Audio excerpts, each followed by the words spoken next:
The statements we're about to show you are from the Holy Quran, and is said to be the official, unchanged, pure word of God, revealed over 1400 years ago.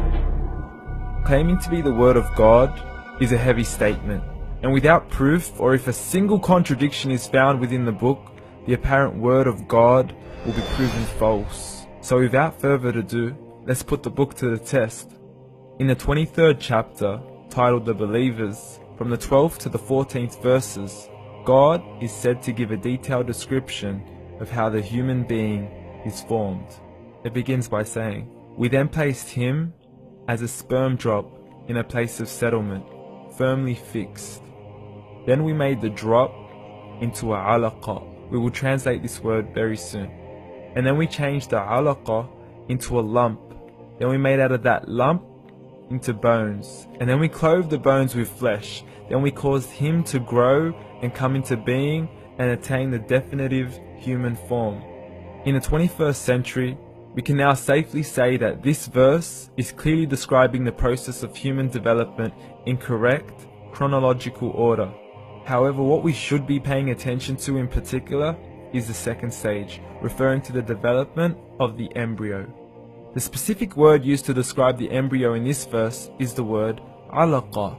The word alaqa, when translated into English, can mean three separate things.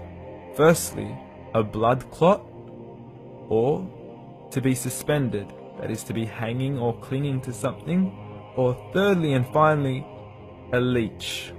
Now, all three definitions don't come anywhere near what we perceive to be the human embryo.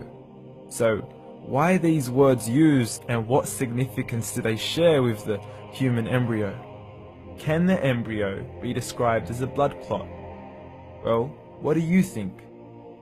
In the third week of embryonic development, a tubular heart joins with the blood vessels to form a primordial cardiovascular system, and by the end of the third week, the blood is circulating and the heart begins to beat on day 21. The first thing that comes to mind in regards to being suspended or hanging is the umbilical cord. But we can't use that example because we are simply referring to step 2, before the baby has even formed. But we now know today that the umbilical cord is formed from the connecting stalk. And the connecting stalk is formed as soon as the embryo is formed.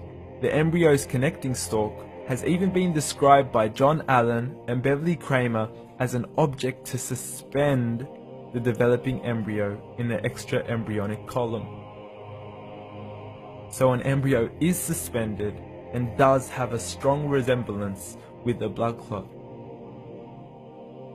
What on earth would an embryo have to do with a leech? Figure A shows the structure of an embryo at 25 days. Figure B shows a leech. Now please note once again that the embryo in this stage is no greater than the size of a kernel of wheat. This is an X-ray of the embryo at 22 days. This is the internal structure of a leech. It's mind-blowing stuff, but you still haven't seen anything yet. This is the head of the embryo at 22 days. The detail you are seeing right now is absolutely impossible to be seen with the human eye and can only be seen with a microscope. This is the back end of a leech. There's no other words used to describe this other than mind-blowing. The pictures we have shown you are impossible to be seen with the human eye or even to be predicted by the human mind. Once again, the verses we have shown you were revealed over 1400 years ago to a man who couldn't read nor write. Are these the words of God? Descriptions of the human embryo in the Quran cannot be based on scientific knowledge in the 7th century. The only reasonable conclusion is that these descriptions were revealed to Muhammad from God, from God, from God, from God, from God.